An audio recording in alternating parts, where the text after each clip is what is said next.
Quorum. So I want to welcome everybody to the joint meeting for the Rules and Open Government Committee and Committee of the Whole. Can we take roll call, please?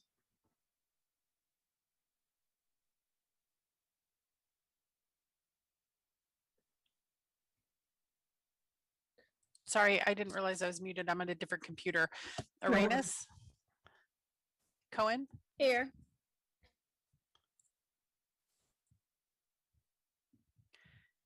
Cohen? Here. Davis? Here. Perales? All right, Jones. here. Thank you. Jones? Present. Thank you. All right, we are going to start out. We only have one agenda, and it's for the meeting on Tuesday, June 29th.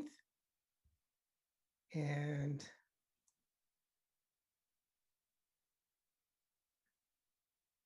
we are going to start out on page 4 and 5. And Tony is told that the desire is to start closed session at 9 o'clock. Okay. So will the maker of the motion include that? Okay, 4 and 5.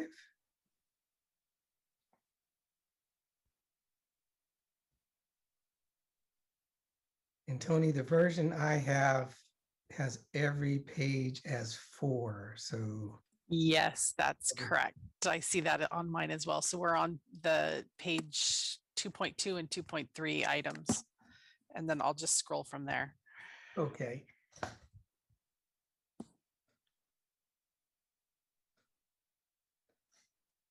Okay, next page.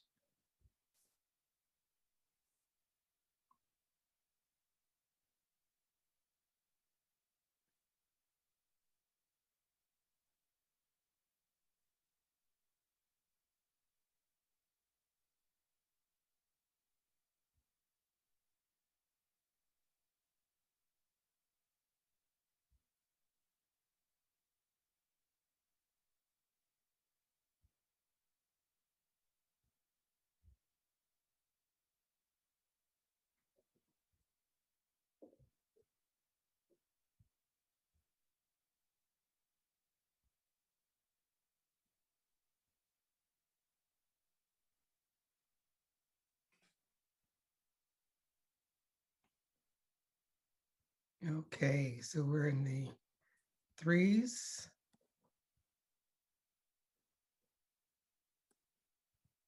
Okay, next page, please.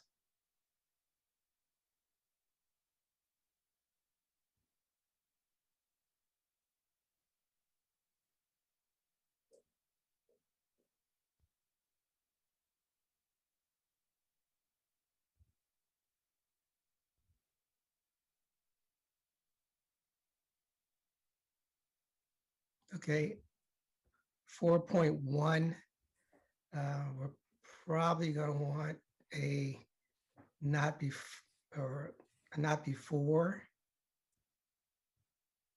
I was thinking probably a not before 1:30. The maker of the motion, please note that as well. So moved. Well, thanks for being so responsive. Let's get through the agenda first, because there might be some other items that we might want to have time certain. Okay, so since 4.1 was such a long title, we're now on this is, I'm announcing this for the public, we're now on 8.1 Okay. and 8.2 and 3. 8.4 and 5. 10.1 consent. Okay, and then we have the continuation of the Berryessa item as well. Yeah, so we're on 10.2 here and then 10.3, and I think those start here at 10.4. Okay, So 10.4 and 5.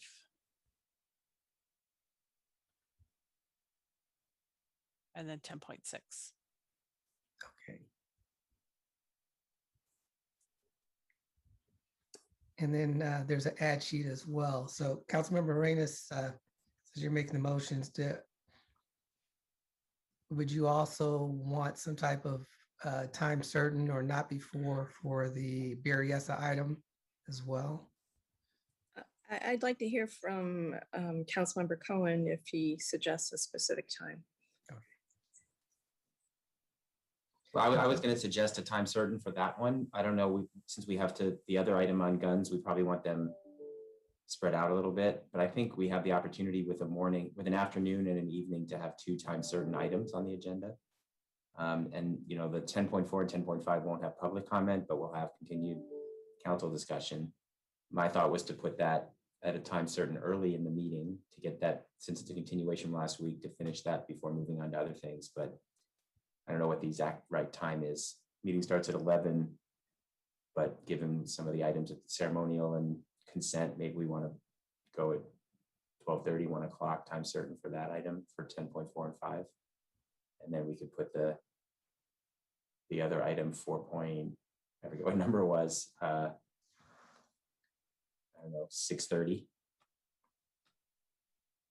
For the 4.1? That would be my suggestion, but it's not. Okay. Is that it, Councilmember Cohen? Yeah. Okay, Councilmember Perales. Yeah, I think we're not going to have any more public comment on that item. So I think that one, I think there's some wiggle room there. I was curious about 8.5. My understanding from staff is that was potentially going to get deferred again, but I'm seeing, is it still on the agenda for 6:30? No, it's dropped. Oh, it's dropped. Okay, I'm looking at an old. Yeah, we had a new version come out just before 1 o'clock. Got it. Okay. Councilmember Peralta, it is our intention to add that to one of the August meetings, so we'll probably bring that forward at the next Rules Committee meeting, which is at the end of July, with a target date for that. Okay, great. Thank you.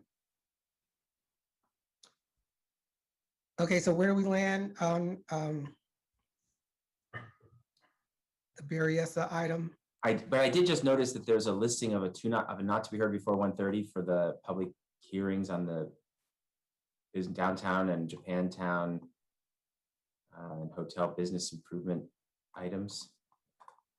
Those happen relatively quickly. We need to advertise a time on the agenda for any appeals from participants as part of that. So that's a legal action. But we, at least in the 16 years I've been here, we don't usually have a lot of public comment on those. But those are time certain for procedural issues. So why don't we follow your suggestion, Councilmember Cohen, and just spread them out. We can make one, the various item, not before 1:30. And the gun harm reduction item, not before 6:30. Yeah, I'm not a big fan of the not befores because as we know, those don't really mean anything. But I mean, I prefer to put a Time certain. on each of them, but that's, and I think it's possible given that we can spread the other items, sprinkle them throughout. And, you know, obviously time certain can drift a little bit, but I feel like it's better to just schedule them for a time. Okay. It's obviously not before 1 o'clock for the various item means since it's last on the agenda, it's going to happen after 1:30 but that still could be 10 o'clock at night, right? So we so you're saying a time certain, say 1:30 for various and 6:30 for gun harm reduction. Yeah. And Sounds good to me. Okay, great. So we have a motion with the changing of the closed session to 9. The time certain for 4.1 in the various item and the ad sheet. Second. Yes, including the ad sheet. Great, thank you. So we're gonna go to the public. And the first speaker is Blair. Go ahead, Blair.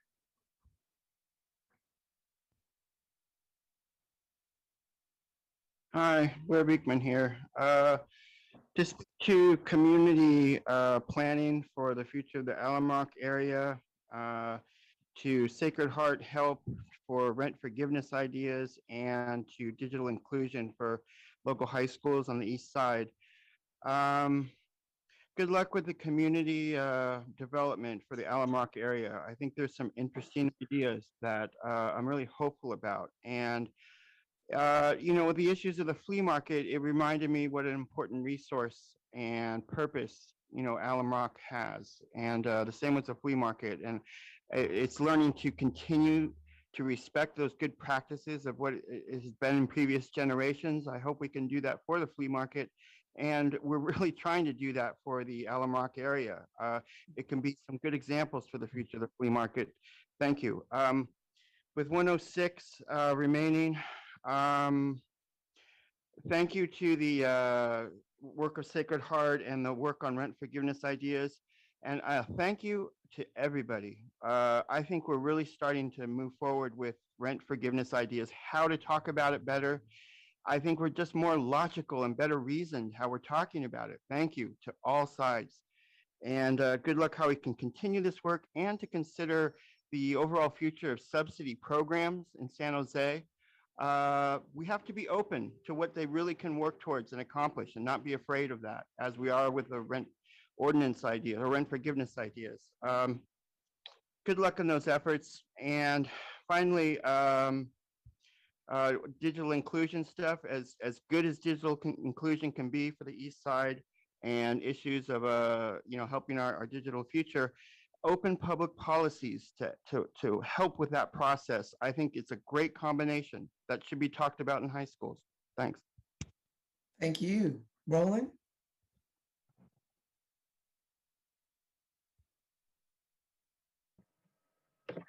Thank you, Vice Mayor. It's a quick ask. I looked earlier for the agenda and it wasn't posted. And I think I looked at noon and it wasn't posted either. And respectfully, I'm wondering if it would be possible for the agenda to be posted at the same time as you are being notified, even if it's in draft form, or at least provide some kind of notification to people who subscribe.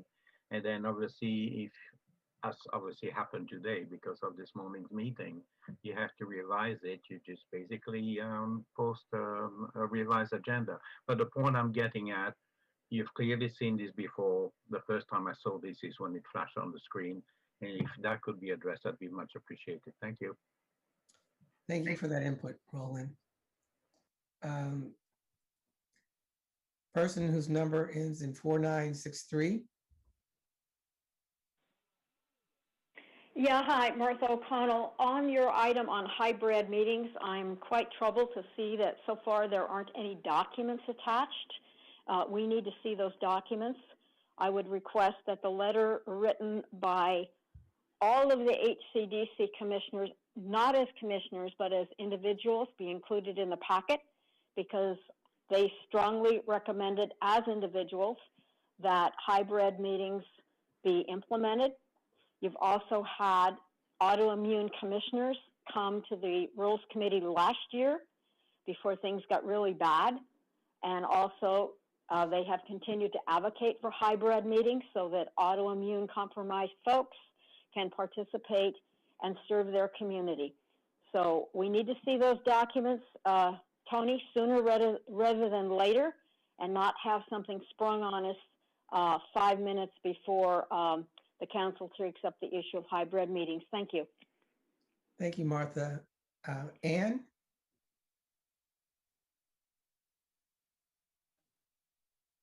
Hi, I was just wondering like if there could be changes made to public comments, like make them longer so people have more time to speak, because 1 minute seems kind of short, as well as like have it more like available, like instead of only having it at the beginning of each item, like have it like include it into the round robin so that people have more time to speak. So I was wondering if you guys could like make those changes. Thanks. Thank you, Anne. And just to address some of the questions that were raised, as far as the time limit for public comments, we typically shorten the time to 1 minute when we know we have a lot of public speakers, because we want everybody to have an opportunity to speak and have their voices heard. And with the longer time limit, we wouldn't be able to accommodate everybody who wants to speak on an item of interest. As far as posting of the agendas and attachments, Tony, can you just walk everyone through that process again, just so that we all have an understanding of how it works? They're usually, the items are usually posted 10 days in advance. The hybrid meeting memo is not done, so it is not posted. But we are definitely coming back with hybrid meetings for the members of the public to be able to participate via Zoom. So Martha doesn't need to worry about that. I'm not springing anything at the last minute that says, no, we're not going hybrid when it comes to members of the public participating. But typically they do post 10 days in advance, but that memo is not out. Thank you. And Councilmember Cohen, you still have your hand up. Did you want any other comments? Sorry, I didn't. No worries. All right. So Tony, let's vote.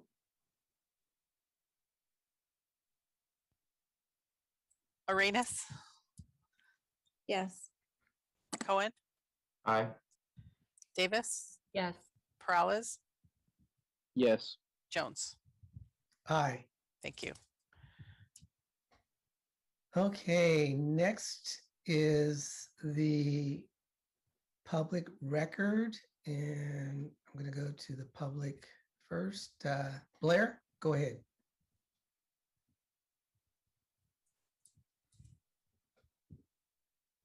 Hi, Blair Beekman here.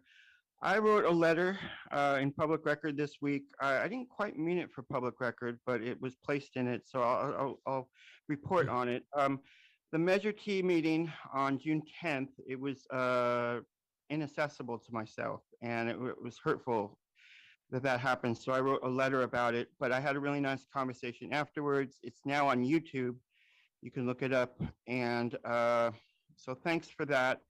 They talked about really important issues about, they're really looking for public outreach at this time for the future of Measure T public meetings. I've talked before here about the importance of open public policies with technology and the overall, public oversight for the future of technology we're trying to work towards that could be an important component in the future of Measure T that I hope this can be a time to begin to really work on that issue. And it could be really interesting. And in the very least, they'll learn really important lessons about civics and good democratic practices for a community. So good luck in these efforts to with this issue and how it can be a good process for all of us. I wanted to speak, I guess, at this time also just to the overall ideas of open public practices, and that after the shooting, you know, we were afraid, we were in grieving, things became a little closed and frightened, and it's good open democratic practices that I feel can really get us out of that situation. And it is the practice of open public policies that gets us out of, you know, difficult times, and that we don't have to rely on the ideas of war in how to practice our government. Open public policies allows us our good practices in the most difficult of times. That's important lessons to learn since 9/11. And so we don't treat ourselves the way we did after 9/11 again. I hope we can work on this. Just a friendly reminder that we can. And thank you. Thank you. Roland? Yeah, thank you, Vice Mayor, for following with staff earlier. I just want to clarify what I said. Yes, the rules committee meeting agenda was posted 10 days ahead of time. My specific concern is the link to the specific agenda that you discussed. I forgot what it is, I think 29th. That was not posted earlier, and that's what I'm asking. Since you're going to be discussing a future council agenda, I'm asking that you post whatever it is that you're going to be discussing ahead of time so that we can go through it and potentially make comments or recommendations. Thank you. Thank you. All right, bringing it back to the committee. And can I get a motion, please? Motion to note and file. Can I get a second? Second. Thank you. We're a little tired. I'm right there with you, so don't worry about it. Tony? Arenas, Yes. Cohen, Aye. Davis, Yes. Peralez, Yes. Jones. Aye. Thank you. Okay, on to the consent calendar. And I'm gonna go to the public first, and Blair, go ahead.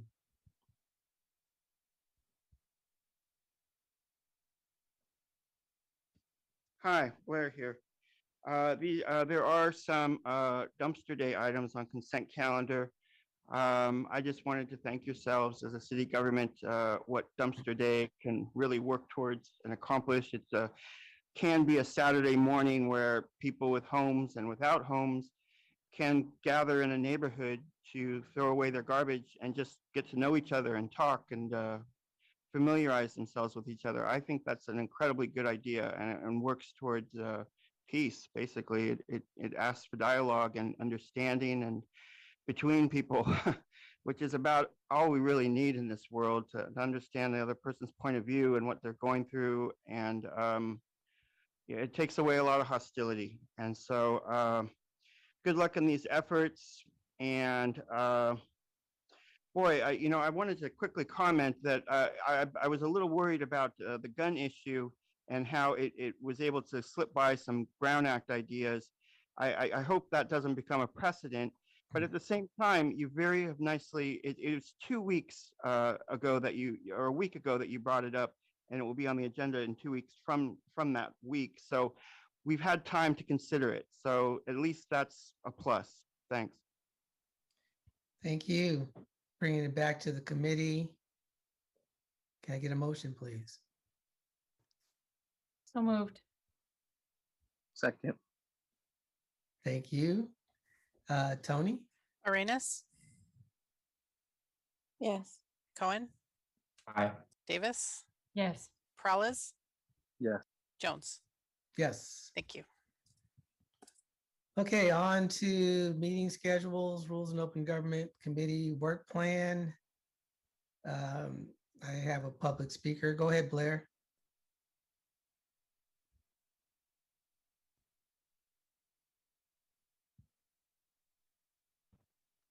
Hi, Blair here. I guess my final comment on the previous item would be more apropos for this item. But just to simply offer for this item, thank you for it. It's part of our regular procedures of rules in open government. And I noticed on the work plan, you have the same meeting schedule that you've always had. And I know it's being talked about, you want to possibly change it around a bit. And is it possible to bring that to the public meeting process and to give the public some examples of how you can change the agenda around so it's a bit more clear to people? And I guess we're all waiting for when you can do that. I know it's been a process for a long time considering. Good luck when you can, and thanks a lot. Okay, thank you. Bringing it back to the committee. Can I please have a motion? Move approval. I'll Can I second. get- Thank you. Thank you, Councilmember Cohen. Tony? Arenas, Yes. Cohen, Just to clarify, that was Perales, but that's fine. Oh, I'll, aye. Davis, Yes. Perales, Yes. Jones.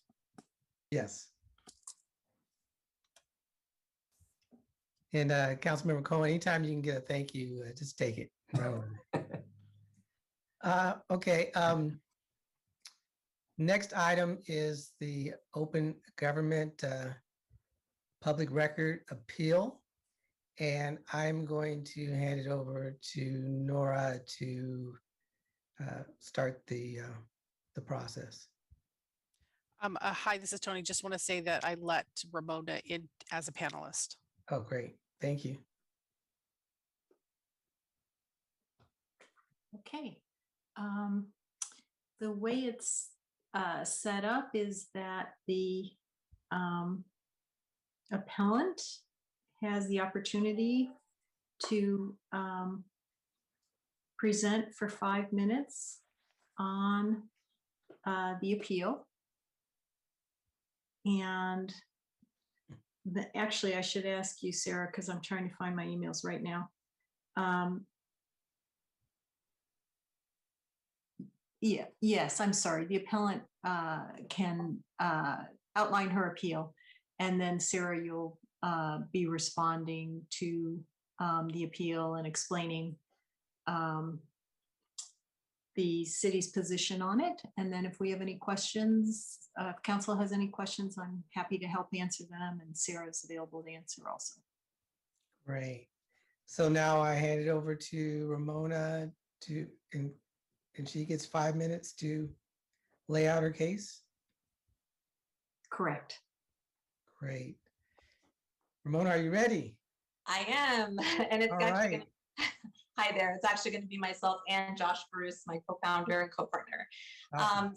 Hi. So good afternoon, Vice Mayor Jones and members of the Rules Committee.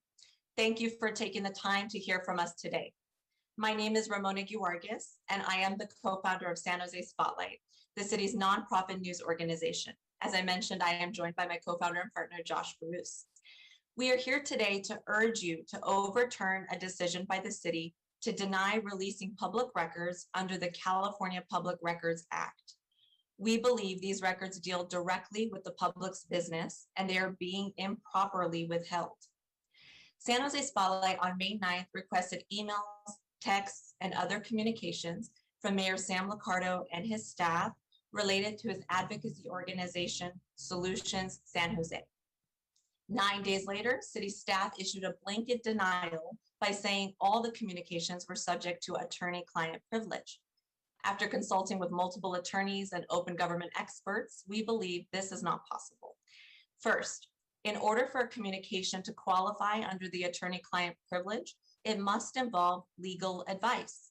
Merely copying an attorney to an email does not render it privileged.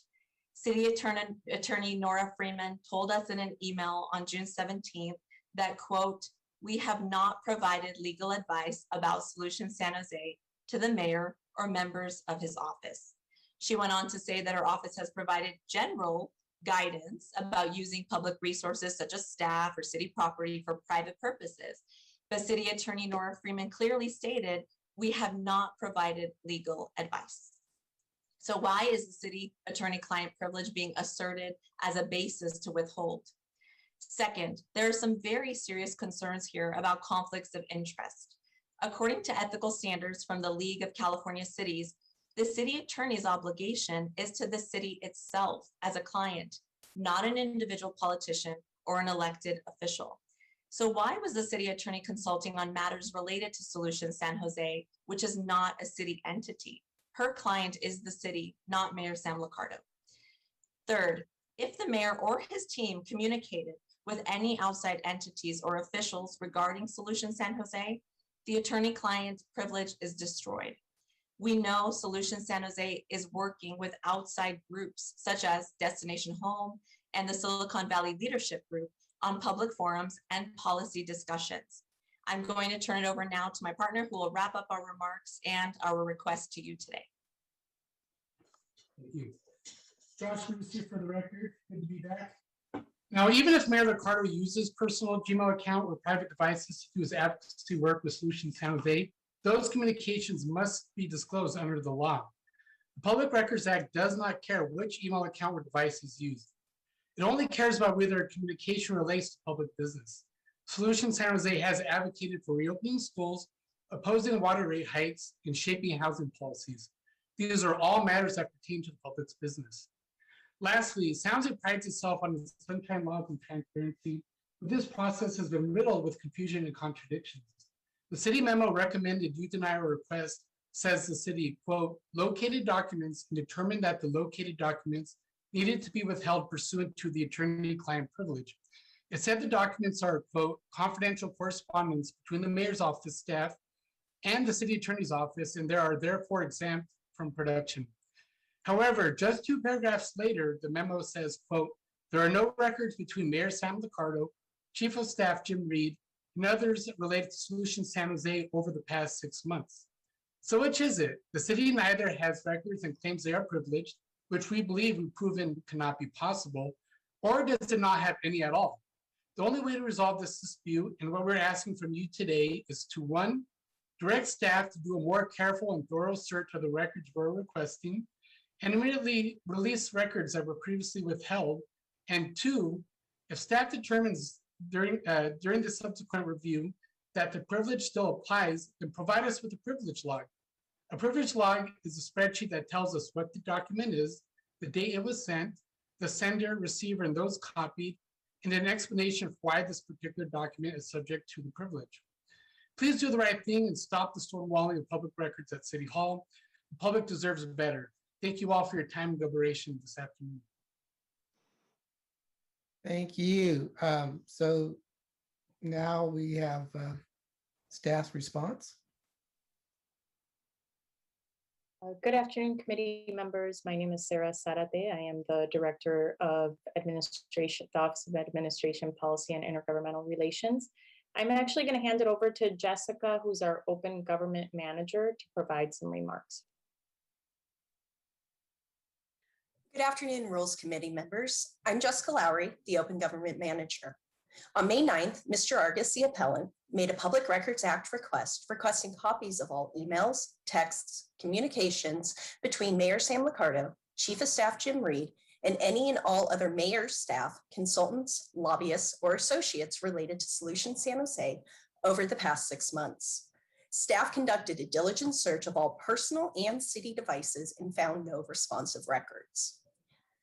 During that search, city staff found emails between the mayor's office staff and city attorney's office mentioning Solutions San Jose. On May 18th, the city notified Mr. Argus of its decision to withhold these emails under the attorney-client privilege. These emails were not responsive to the specific Public Records Act request because they were not between or among mayor's office staff and consultants, lobbyists, or associates related to Solutions San Jose, but we interpreted the request broadly. Responsive or not, these emails are still protected by the attorney-client privilege. Staff recommends that the Rules and Open Government Committee deny this appeal, and I'm available for any questions. Thank you. Any other members of the staff have any input on this matter? If not, I'm going to go to the committee and see if we have any questions. Vice Mayor Jones, sorry, are you going to take public comment at this time? I was going to take it before we voted, but I can go ahead and take it now. Whenever, I just wanted to make sure. Thank you. Yeah, I wasn't going to miss it. So I will go ahead and just take public comment now and then bring it back to the committee. So the first speaker has number 5140.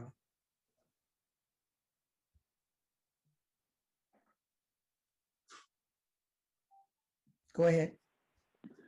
Yeah, it takes a while because the Zoom, you know, how were they the lowest bidder for this thing that you guys do? And it never works, right? Never works, this Zoom. Nothing ever works in this town except for clearing people out at the there at the Berryessa flea market. That's going to be it's going to be your Waterloo City Council, and if you're Mayor Sam, if you're listening. But I just want to tell the City Council and Sam Liccardo that the 1930s German government called, and they want their gun control measures back. And yeah, I mean, what you guys are doing is a carbon copy of what Adolf Hitler did back in the 1930s for gun control. Excuse me, caller 5140, but you can call me taxpayer. You can call me taxpayer and sovereign citizen. That's what you can call me. All right. Anyway, you're not speaking to the topic at hand. So we're going to go to the next speaker, which is Blair. Go ahead. Hi, thank you. I guess first, a thank you to the work of what the SJ Spotlight is trying to work towards and efforts as a community newspaper. I think they've been doing some amazing work, and they're making a request at this time that I guess I'm to try to understand. It's a bit upsetting, you know, because people of city government feels it's their own personal space, but you know, there's a relationship that we have between our newspapers and our government that, and the fact that our government is of the public, that this issue is starting to be asked for public input and scrutiny. I think the San Jose Spotlight has made a very interesting request to ask simply for the email headlines, subject heading, and the email addresses at this time. It sounds something like that. And then possibly to, this issue can then be an evolving issue. But I think it's a very good form of compromise to offer what the SJ Spotlight can ask for at this time. And I think it's a very perfect legal right and has been done before in San Jose. So good luck. It was with the police. There was an issue with the police recently, maybe in the past few years. Good luck on how to work on this issue. It can slowly progress something. And it seems like it has made worth questioning its purpose and to become a public matter. Good luck on how we all can work on this issue as a community. Thank you. Thank you.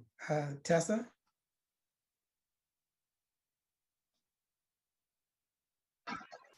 Good. Thank you so much. Basically, the issue, it would be nice if it was on the display about what you were talking about. That needs to be improved. When we have the timer, it should put the item like as if we were in City Hall and we could look at the screen. So please work on that you post the item that's being addressed as much as you can, put that on the display as many times as we can, say what item we're working on to emulate. It would be in person. So that's important democratic improvement. But anyway, getting back to this issue, which is another democratic improvement of the issue of the media is the fourth arm of government. It's the fourth arm of government. It's overseeing our government. It's very critical that there is no client, lawyer-client issues here. This is the public money, the public resources. He is a public person. I mean, I'm getting emails from Sam Liccardo about the solution San Jose, because he has my email as a citizen. And these are, issues about what he's doing with our emails. And this has come up even with Sergio Jimenez, that I get emails about his business, his real estate business. That's wrong too. But this is critical because he's got, he's dealing with city business and the city business of, Solution San Jose, when he's working with Silicon Valley leadership, leaderless group, as we call it, because it's corporations.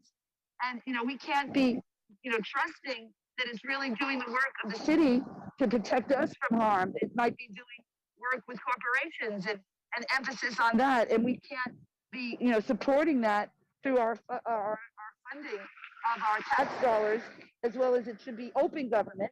And so that's very important that we do share those emails, because that should be required. Thank you, Tessa. Tran?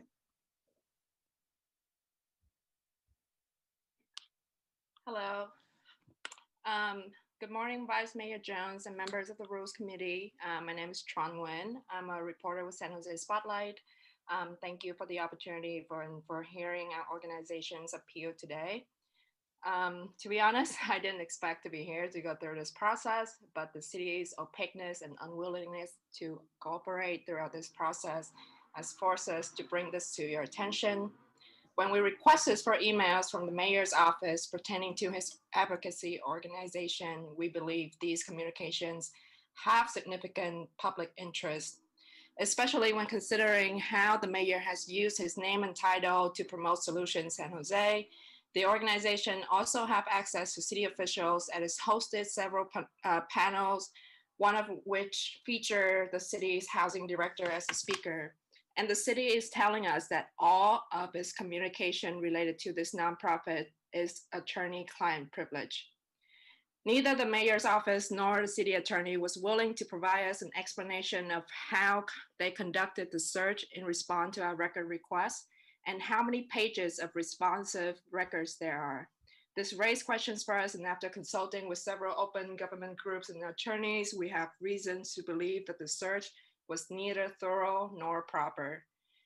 More information and explanation only came out after we filed this appeal.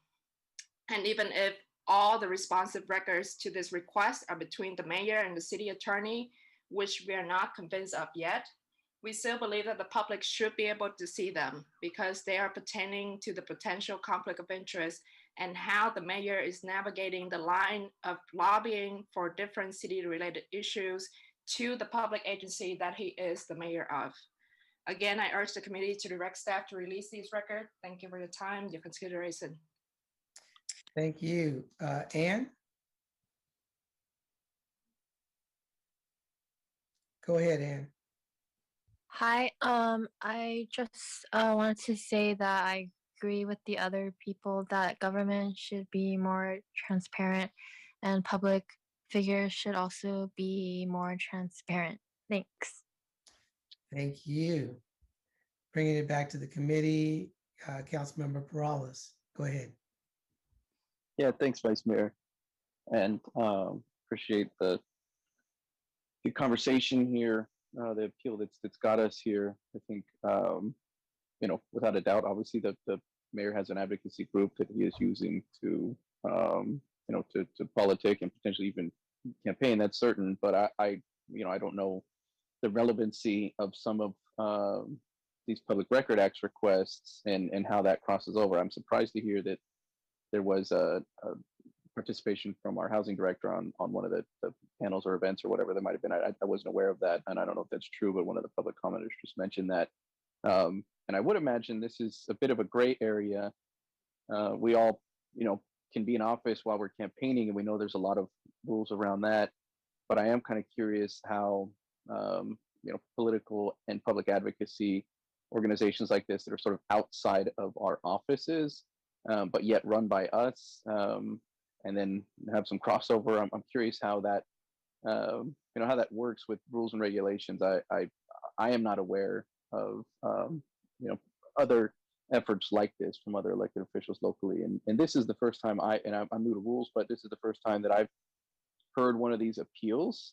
And I will say we're at a bit of a disadvantage because, we have the request and the appeal, and then we have the response from staff.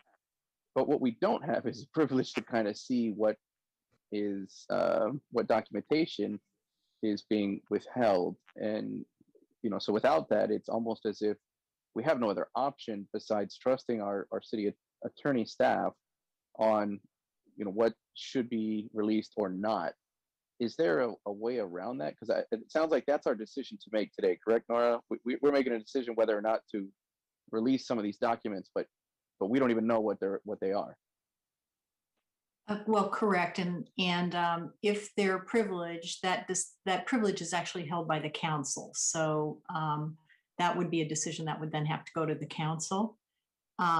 It is. Would the council see the documents before we made that decision? Like, would this come to a closed session, for instance, and we would be made aware of what it is? And that way, I feel odd at how we would have to make a decision like this without actually seeing something. And I think if the council wanted to see them, since you hold the privilege, that could certainly be accommodated. And I think, council member, you're correct. It is somewhat campaign-like. There is and I don't know much about Solutions San Jose, but there is as I understand it, a 501c4 that has been started. And just like with a campaign, you're very careful, or we always tell you to be very careful about not using city email, not using city resources for your campaigning. And the same would be true for anything that a nonprofit like this, or your business, if you had a private business, any of those kinds of things. So I think what staff is saying is that a search was done and there weren't any responsive documents that were found that related to city business. There's Solutions San Jose and that entity or that business. We did not provide advice on setting that up or how to structure that or anything like that. It's separate from the city, if you will. Okay. Yeah, I get. Well, so my recommendation would be, if it is, privileged documents of the council, I would need to have a better understanding of what it actually is, so then that way we can make a real honest decision on whether or not, oh, okay, yeah, we understand, we see why city staff have deemed them confidential, and then that way we can make a better decision. So I don't think we're informed enough today to make that. So my recommendation would be that we have a conversation in closed session, and then be able to make a decision at the full council on, after we have that closed session discussion, on whether or not the full council agrees, yes, these are privileged, or no, they're not. So that'd be my recommendation. That's fine. And well, you can continue your discussion. Thank you. So that's a motion, if Vice Mayor. Okay. So we have a motion and a second. Are you done, Councilmember Brawls? Yes, thank you. Okay. Councilmember Morales? Thank you, Vice Mayor. I'm trying to wrap my head around the issue, and I appreciate Councilmember Morales asking for the content of the material, and that way we can understand the relationship better. But before we do, can you explain, Nora, how if there was a search and there was no city business on whatever documents, why then is there a client attorney privilege? Sure. I'm talking about the request itself, which was for communications between the mayor and others, his chief of staff, associates. I'd have to pull up the exact language.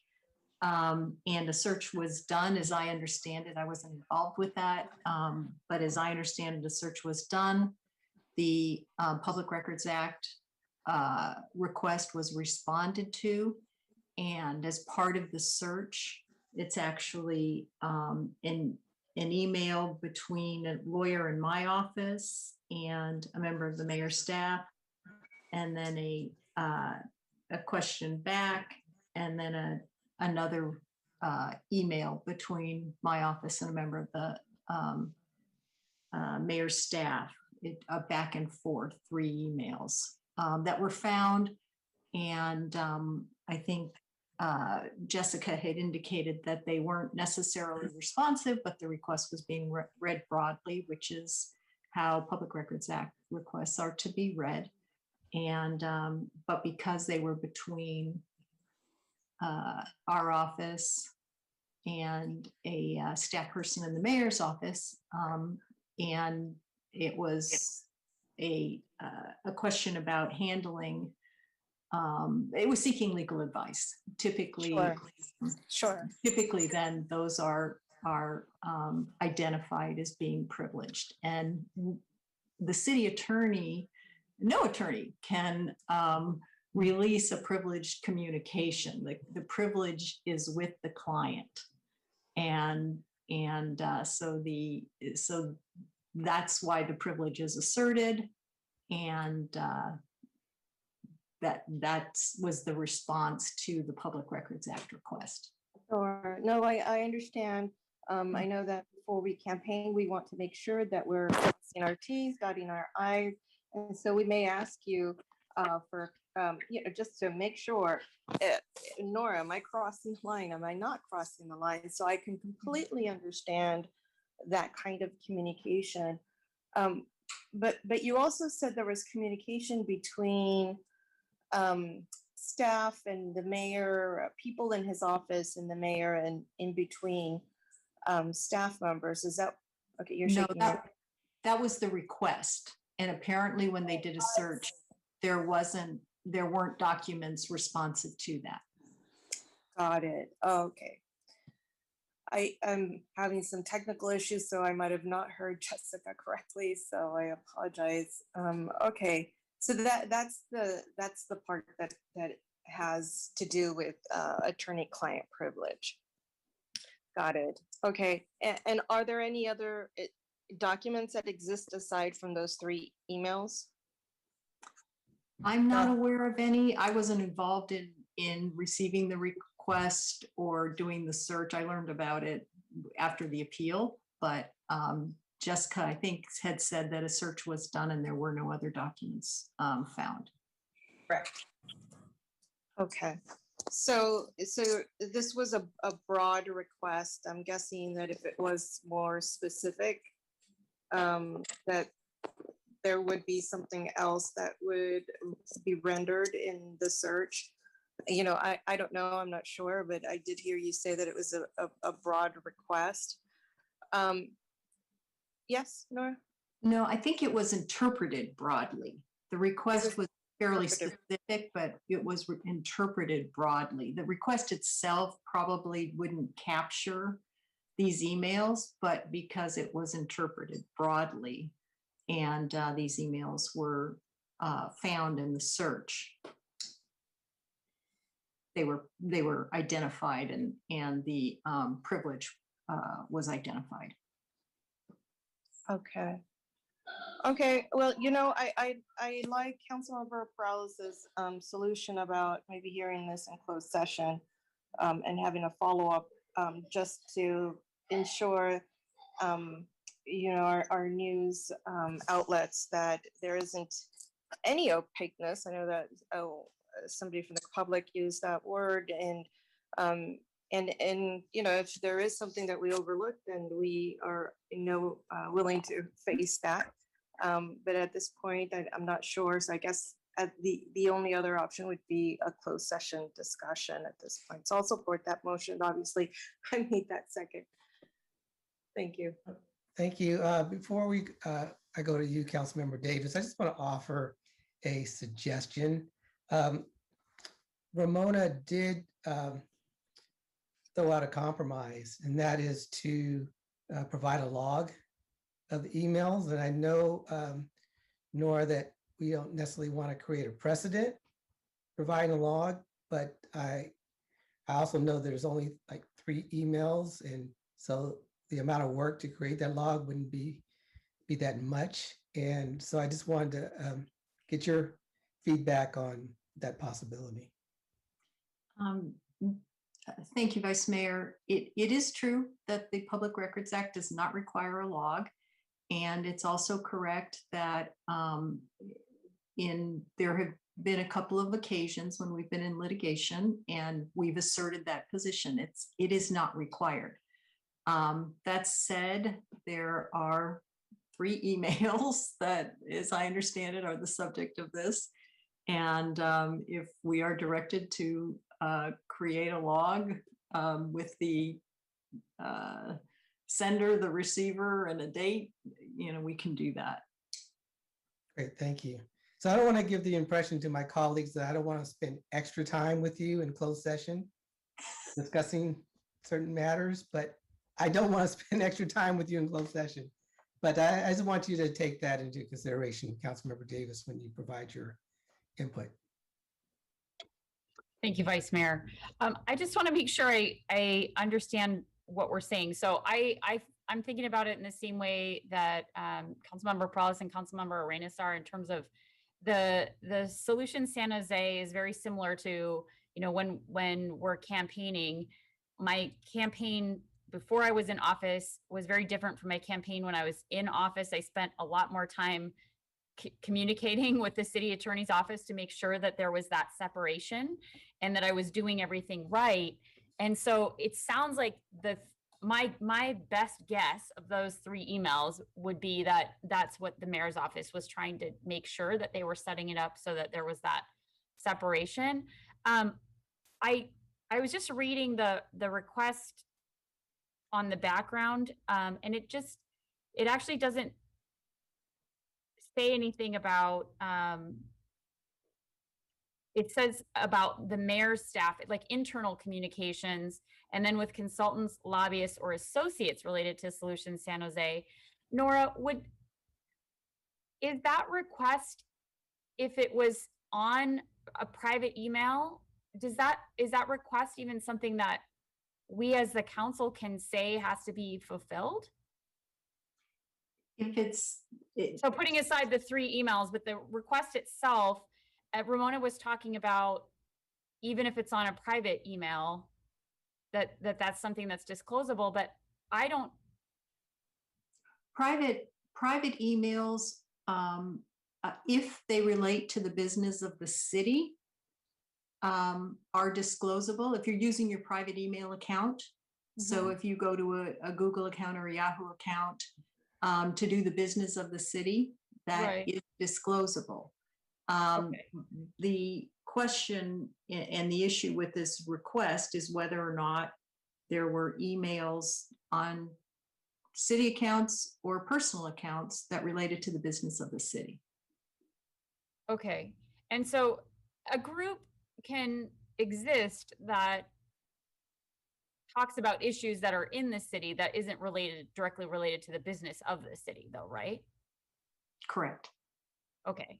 I think that's might be where there might be some confusion, because Solutions San Jose, I get their emails to my personal email, and sometimes they talk about issues that are related to the city or that are, local issues of interest, but that doesn't mean they're about city business, right?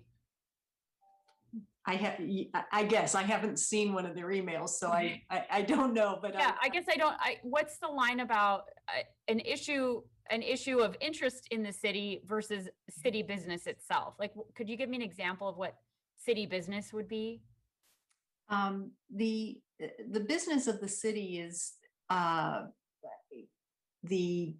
I would call the business of the municipality, the policies, the work being done by city staff, issues that are coming before the council on agendas, the work of the council, that sort of thing.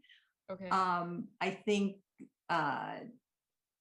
issues of interest in the city might be something like a new nonprofit raising money to facilitate parks or you know, something along those lines. You know, the Gates Foundation deciding to give a huge grant to a school district in the city. That might be of interest to everyone in the city, but it's not the business of the municipality. Okay, so things related to the schools reopening, for example, or going back in person wouldn't be business of the city because we don't have anything to do with that. For example. We don't have city school districts yet. Right. That would be true. Okay, thanks. I mean, I'm fine with.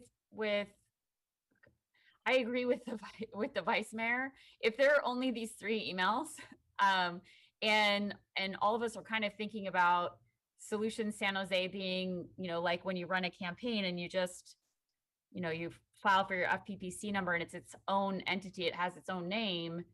If we're thinking of Solutions San Jose like that, then the stuff that happens off of the city emails doesn't seem like something that, like, that doesn't concern us, because my emails when I'm running for re-election to my treasurer, none of it is on city email. It's on my personal email. That's not Public Records Act disclosable, right, Nora? If you have it on your city email, it may be. Yeah, right. But I don't. And if it's separate, no, then that's the business of your campaign, and Right. That arguably is the business of the city, but it's very clear under the law that you've got to do that separately. Okay. So I'm fine with the vice mayor's proposal. I would be perfectly fine with providing the privilege log that Ramona had asked for. I don't think we need to come back. So that's where I stand on this. Thank you. Councilmember Arenas? I just wanted to clarify, I know that another area of confusion was the title that the mayor used in his emails. And I know in any mailers that I send out while I'm campaigning, if I use the word council member, underneath we say, or at the bottom of the page, for identification purposes only. So as to not lend itself to have people believe that it's coming from the city of San Jose. Is that something that can also be corrected? Because I've also been receiving those emails I've never seen for identification purposes only reference. Yes, I haven't been asked about that. Again, I haven't seen them, so but if that needs to be corrected, it should be corrected, yes. Yeah, I have seen them, Nora. I think that that would be an area of concern that would maybe mislead some folks thinking that it's coming from the city of San Jose. So I think that could be something that you know, your office could maybe advise the mayor, although I'm sure that the mayor knows some of these rules. He's been in this field a lot longer than I have. Anyways, that was the other loose thread for me. I'm also supportive of what Vice Mayor suggested and what Ramona and Josh have asked for. So I don't know the make of the motion if they want to reconsider, or we can move ahead with closed session. I love seeing you guys in closed session. If I could ask I could Ramona just to see if, sorry. Yeah, if I could just ask Ramona to see if would that be, you know, is that is what you are looking for, would be at least a log. Is that correct? Because I'm happy to change my motion and then avoid all of us having a longer conversation.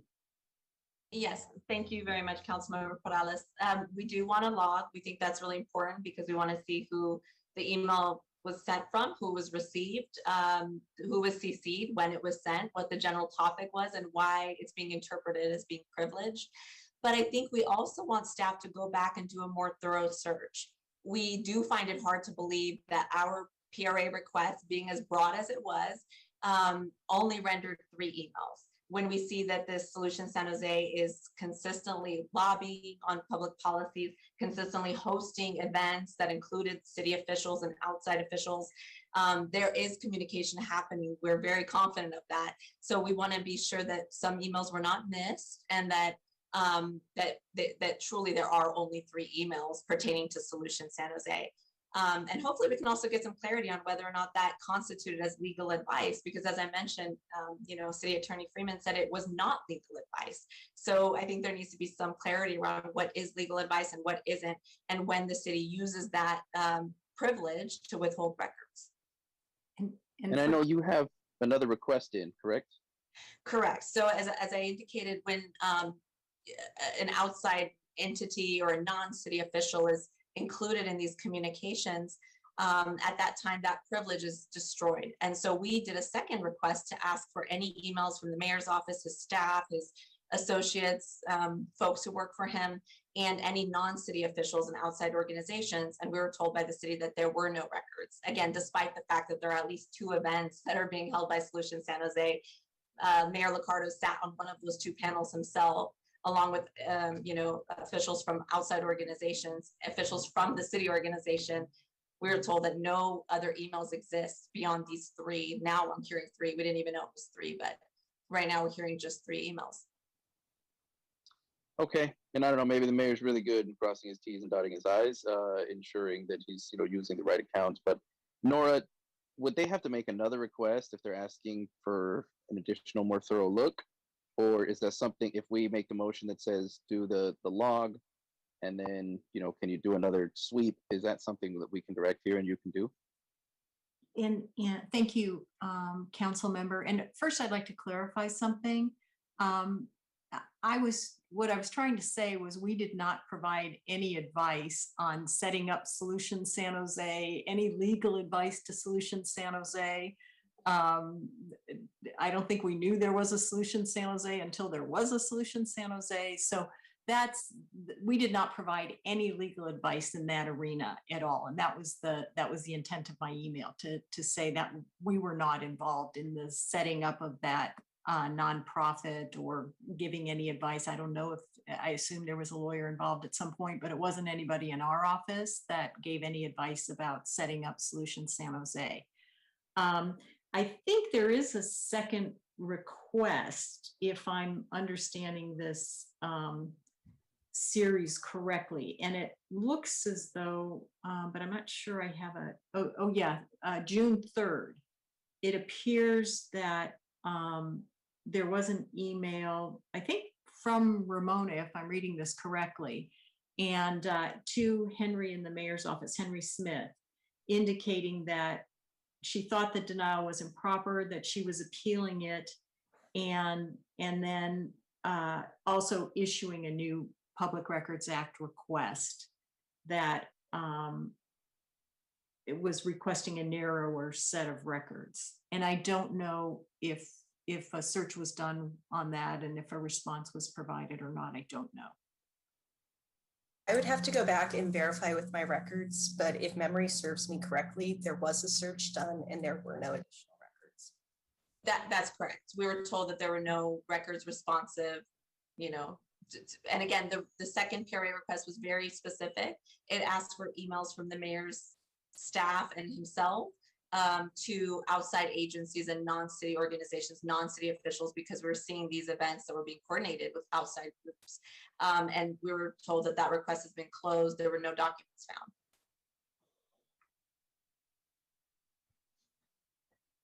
So back to my question, Nora, if we did want to resolve this today with direction for the log from you, and then direction for another sweep of the first PRA request, is that something we can do, or does Ramona have to make another request? But no, if council gives our office direction to create or if this committee gives our office direction to create a log, we're certainly willing to do that. Like I say, if this is an expansive number of documents, it might tax us a bit, but it's 3, so we can do that. I don't know if another, if this committee can direct another sweep, that is probably something that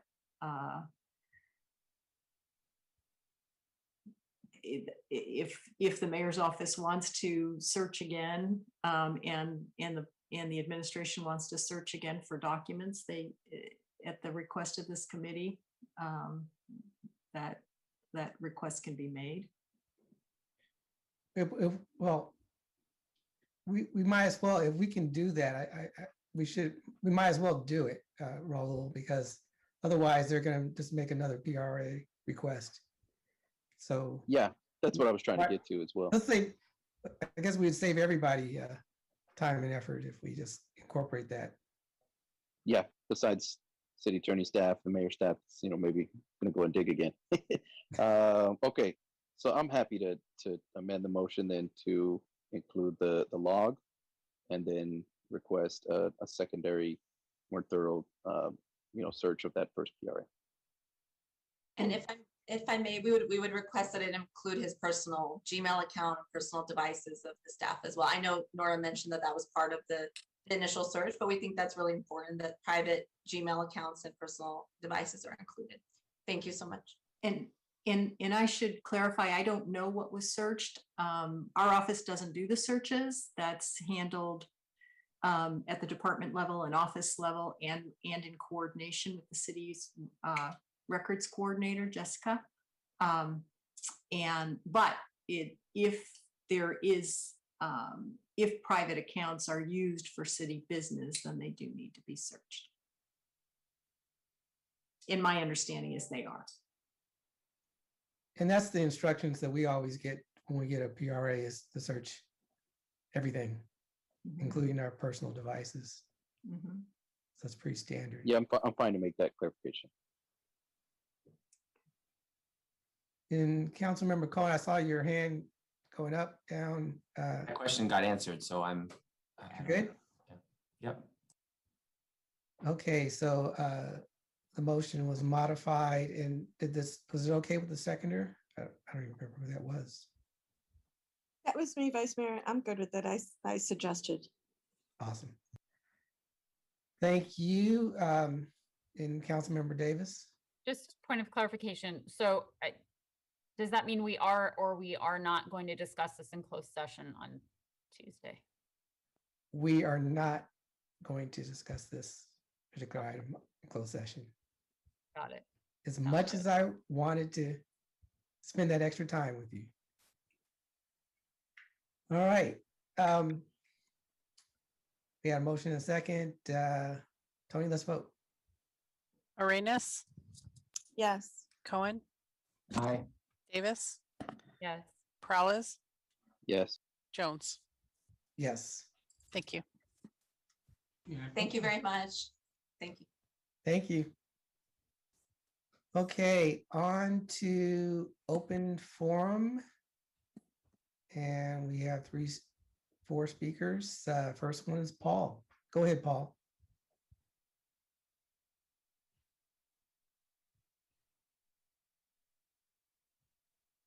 Thank you, Vice Mayor. On behalf of myself, the Chicano community, and my ancestors and elders that have suffered under the oppressive, institutionalized racism that exists in this city, I would like to thank Ramona and Josh for their diligence, for their due diligence in seeking this out.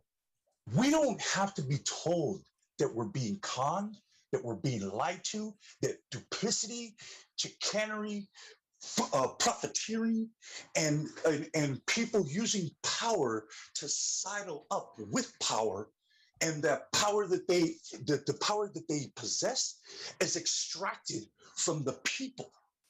This is obscene. It's sickening, because you know what happened yesterday? That was a mass murder. That was a genocide of a people. You think violence is pointing that gun at 9 people and killing them? Violence happens when Liccardo leverages his position as mayor, that he was put there by the people, the power of the people placed him there. And what he's done is use that office to sign a non-disclosure agreement with Google. That's what he did, because he wasn't in that non-disclosure agreement with Google because he's cute. He was there because he was a representative of the people, and the power that the people gave him, he used it, and he used it again. He weaponized it. Power is being weaponized in this city. You are creating, every single time you make those votes, you are pointing a gun at a human being and you're pulling the trigger. You are murdering that person. You are killing him by genocide, cultural, existential, spiritual, psychological, and you must be held to account. Thank you, Paul. Blair? Hi, thank you. Blair Beekman here. To quickly comment on Paul's words, you know, with the difficulties of the recent mass shooting, just a reminder that open public policies and good democratic practices can really, it invites our better selves. And I think that's how we can get out of this, and it creates our better practices. Good luck to all of us. I also quickly wanted to offer, it was Josh Cohen who used to work for the Metro back in 2016. It was something of this same episode, and he asked for the emails and the headings of the subject heading of certain people, and I think it was in the rules that it was decided it could be okay. Check it out. It's from about 2016. Josh Cohen of the Metro, when he used to work there. With 1:07 left, I wanted to talk about high-speed rail issues, steered on station planning. I think I'll save that for CED next week. So that leaves me 57 seconds to talk about the, just a thank you that you're able to offer a continuance for flea market items. Every day is just learning to explain a little bit more about what good it can give by, you know, really learning to want to respect vendors' ideas. And what I think it's, if you allow them the space to create ideas for the design, for how vendors can work, the co-op system that's possible for it, a whole bunch of things. If you put that, if you really allow dialogue with the vendors towards those goals, I think you'll create something incredibly interesting that will respect the future of the flea market area. Don't be fooled by the July 12th deal that's possible. We don't have affordable housing ideas in place. We really need low-income housing, low income. Thank you, Blair. The number ending in 4963. Yeah, hi, Martha O'Connell. I'm requesting that the City Council and the Rules Committee recommend the City Council take up a very simple thing. There was a unfortunate incident that occurred on Tuesday, and that is that I had stepped out of the room because I can't be constantly sitting for hours while you guys do a council meeting, and 8.3 and 8.4 were combined. When I came back in the room, you guys were on 8.4. There was nothing on the screen that said that they were considering 8.3 and 8.4. And I did email Tony about this, and she said she didn't have time to do that because it was a on-the-spot decision. I respectfully request that you take the time, you give the city clerk appropriate time to put it up on the screen so the public knows that 8.3 is being combined. Later in the meeting, someone from the Law Foundation asked, because I reviewed the tape this morning, are we talking about 8.4? And the mayor said yes, which made me think that 8.3 was coming up later. So I could not speak on 8.3, which is what I had waited for hours and hours and hours, and I'm very upset that for some strange reason, the Housing Department did not do a presentation on 8.3, and did not mention the Housing and Community Development's recommendation that the rent freeze be extended. Strange, no presentation on that item. So please, if you are going to combine items, put them both up on the screen as you did on 10.1 and 10.3 later on in the meeting. It was clear to the public that they had been combined. I think this is really important, and you would help the citizens if you would do that. Thank you. Thank you. Person with the number ending in 5140.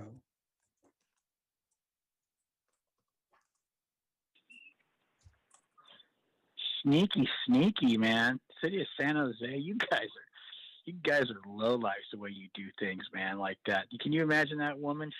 Her democratic process was denied, just like everybody else's with the this Berryessa flea market thing. But I mean, I still keep getting these calls coming through about, they keep calling from the 1930s. The National Socialist Party, they want their gun control measures back. So you guys, you remove people, you change the way the flags look, you change the plaques, you change the symbols, you cart the statues out somewhere. And what do you have left? You got Agenda 21, your mass transit, your gentrification, and the Democratic Party that you guys represent, you're not. You're socialist. Really, you're national socialist down. You know it. You guys know it. What you do to people, it's criminal. The fines, the fees. But, you give away a couple freebies or, whatever, and all of a sudden you guys are supposed to be the good guys. You wave a lifestyle flag. It makes you a nice person. You clean up a creek. You take a kid shopping for a plastic toy. And all of a sudden you guys march in a relay, whatever you do, shred some documents, have a trash pickup day. Just makes you people nice people. You're not. Just wait. You don't have enough money for overnight police patrols. You wonder why the crime's out of control. But you got enough money for traffic enforcement. Got all the money for that, man. Right? You got enough money to prance around in parades, raise flags. You're gonna have enough people to probably clear the people out of the flea market. Wait till that happens, man. We're gonna see the guys who bought the toys for the kids beat them up, get them out of the flea market for good so they could build a BART station. Can you imagine that? Thank you. Tessa? Yeah. Hi. Oh, good. Thank you. Open forum on the display. Good for you. Thank you. Okay. Yeah. I guess I was looking at, I guess it's Jessica Lowry, who's on the meeting, and I was like, looked her up, and she's part of Open Government. And I said, oh, okay, maybe I'll contact her, because what we're dealing with in terms of our neighborhood is the fact that the general amendment changes, the general plan changes without notification of our neighborhood. So it's like, oh, okay, maybe she'll be interested in our open government. I mean, that's, I was hoping, I could contact some, Sylvia Arenas or something who's been working on our neighborhood in terms of denying the memorialization of our historic district. But the historic district that I'm talking about is one that is of the people. And that's where we're trying to fight, is the corporatization, what I call the financialization of our lands, where our lands have become cash boxes for our city. That's what the hotel plan is. And everything was designed to make that hotel come into our neighborhood since 07 or 08, where you decided that no jobs for housing conversions. And that has created this it is for and even planning, Michael Brilliot says, it's to make money for our city. Well, I'm not happy with the way our money is actually going towards our city. I say it's ill-gotten gains to make it from hotels that are the foundation of what we need to stop doing, which is traveling and air travel, and we need to be staying home. But the thing is, the hotel is all about economic growth and development and burning of fossil fuels. We have not figured out how to make that airplane without fossil fuels. Okay, so we are developing the traveling mechanisms and supporting that, and that needs to change when we're in a climate emergency, and we need to be doing things differently. So it's not only the way our general plan needs to be looked at, how you're changing it, but also our climate change issues. Thank you, Tessa. And that's the last public speaker. So this meeting is adjourned. Take care, everyone.